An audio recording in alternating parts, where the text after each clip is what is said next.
Assalamualaikum warahmatullahi wabarakatuh. Saya Taufik Nur Fauzi, peserta latihan dasar CPNS golongan 2 dari Kementerian Imigrasi dan Pemasyarakatan kelas A7 kelompok 1.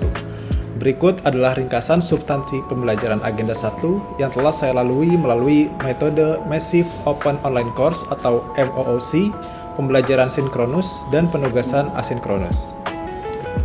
Perjalanan dimulai dari modul 1 tentang wawasan kebangsaan dan nilai bela negara.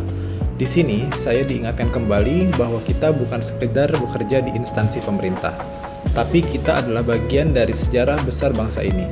Saya belajar tentang 4 konsensus dasar nasional dan bagaimana menanamkan 5 nilai dasar bela negara dalam keseharian.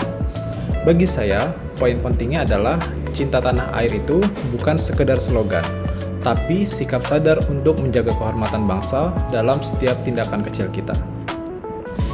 Kemudian lanjut ke modul 2, yaitu analisis isu kontemporer. Di modul ini, saya diajak untuk berpikir kritis. Kami diajak membedah masalah-masalah nyata seperti korupsi, narkoba, terorisme, hingga kejahatan siber yang makin canggih. Yang paling menarik bagi saya adalah pembahasan tentang konflik kepentingan. Saya menjadi sadar bahwa sebagai ASN, posisi kita sangat rentan.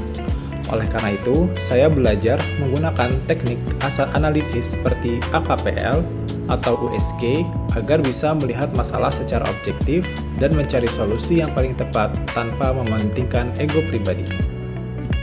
Kemudian, di modul 3, kami belajar tentang kesiapsiagaan bela negara.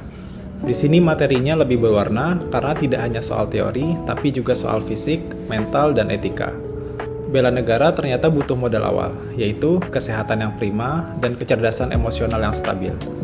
Kita diajarkan bahwa disiplin, keprotokolan, dan kearifan lokal adalah senjata kita untuk tetap tegak berdiri melayani masyarakat di tengah perubahan zaman yang cepat. Selain teori, pengalaman belajar saya juga makin lengkap dengan diberikan tugas-tugas asinkronus. Adapun tugas-tugas yang diberikan yang pertama adalah membuat video implementasi bela negara. Dia memaksa saya untuk memutar otak bagaimana cara memvisualisasikan nilai-nilai abstrak menjadi aksi nyata. Kemudian yang kedua, kita juga diberi tugas untuk menyusun analisis isu kontemporer, di mana saya belajar untuk memetakan masalah yang ada di sekitar kita secara sistematis. Kemudian yang ketiga, kita diberi tugas untuk melakukan praktik peraturan baris berbaris, yang meskipun melelahkan, tapi sangat efektif untuk melatih konsentrasi, ketangkasan, dan rasa kebersamaan. Dan tugas terakhir di agenda 1, saya ditugaskan untuk menyusun matriks rencana bela negara, yang mana tugas ini bukan hanya sekedar tugas kertas, tetapi komitmen tertulis saya untuk membuktikan nilai-nilai ini selama masa habituasi nanti. Kesimpulan yang saya ambil dari agenda 1 ini adalah menjadi CPNS bukan hanya soal lulus ujian, tapi soal perubahan mindset. Bela negara bukan tentang mengangkat senjata di medan perang, tetapi tentang profesionalisme, kejujuran, dan kesiapan kita untuk memberikan yang terbaik bagi Indonesia melalui jabatan yang kita emban. Itu saja sharing saya kali ini. Terima kasih sudah mendengarkan. Sampai jumpa di Learning Journal berikutnya. Salam bela negara.